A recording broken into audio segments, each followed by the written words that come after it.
Rob, did you think you were going to take that game towards the end before Joe Simpson? I was just pleased we were back in the fight, really. I have to admit, I'm a lot happier now post-game than I was at half-time. I thought up until half-time, I thought we were very disappointing as a team. I said that to players at half-time.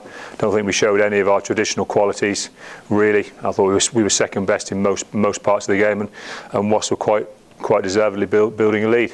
The flip of that was second half. I think we were probably quite clearly the better team. And then the game broke open on 1 minute, which was obviously Joe's try. But as I said, the winning and the losing of the game is one thing. I just said to the guy, we've got to just be disappointed that we didn't make the most of every minute of today's game. It was a big game. We came here with a chance to have a win, keeping you in third. With two rounds of the Premiership left. Well, that's got to be a big, exciting thing, and something you go for right from the whistle. And actually, we look like quite a passive, scared, edgy team in the first half, and that frustrates me massively. But I think we've kind of got over that. We certainly got over it during the game, but obviously, you need to get over that before you go points down. It's relatively easy to go in there and rattle into a team and say, yeah, we can go out and let's show some real qualities and not be afraid of losing the game, and we'll get ourselves back in it and get yourself within 7 points, rebuild our score, and we'll probably see Wasps face some periods of pressure, which is exactly what happened. When that game was tight, there was 10 minutes where Wasps were making more mistakes than we were. The pressure of the game had flipped. But we weren't able to capitalise on it, and Joe's try kind of settled it. So, as I said, I'm happy with the second 40. I thought we showed some qualities, and if the same qualities had been shown from the start of the game, it would have been very interesting.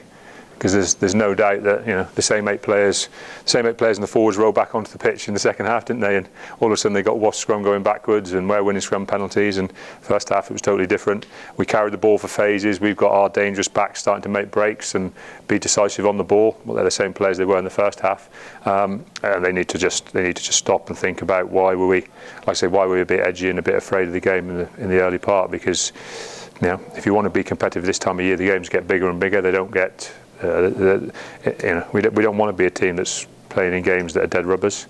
It's easy. It's easy playing a game that's dead rubber. We want to play in exciting games, and to do that, you've got to maximise everything you do.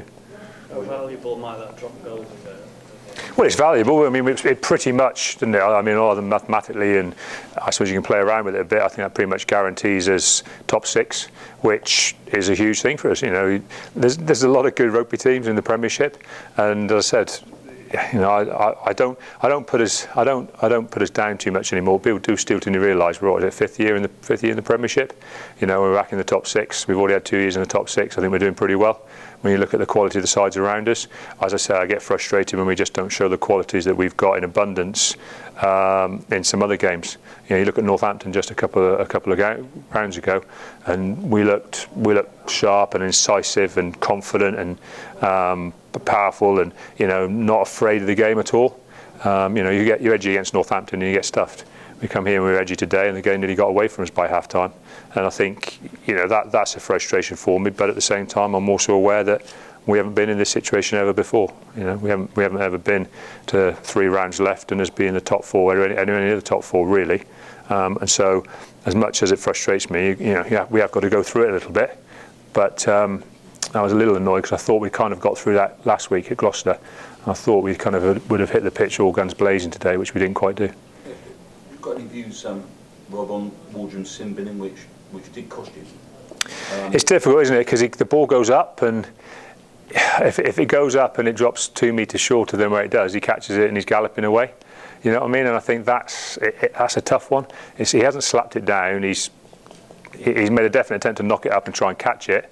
But again, that's the referee's interpretations. And to be fair, I don't want to try and make excuses or problems for us. I know what our issues were. Our issues were we weren't brave. We were scared in the first half, and I'm not going to try and cover that up by was a yellow card or not, or did we make a mistake or error here? Because the reality is, if we'd have hit the pitch like we did second half, I have a pretty good feeling that game would have probably gone our way. That must drive you mad. can drive any coach mad. Drives more than you're mad. But you have to go through it as a side, don't you? You have to be prepared to go through it. And our job as coaches is to try and make sure we get through those things as quickly as possible. It's to make sure that our young guys appreciate what's happened and they get frustrated by it and they work hard to make sure it doesn't happen again. But at the same time, you can't. I've said to the guys before, we use it a lot. You can't make steel without going through a few furnaces and taking a bit of a hammering.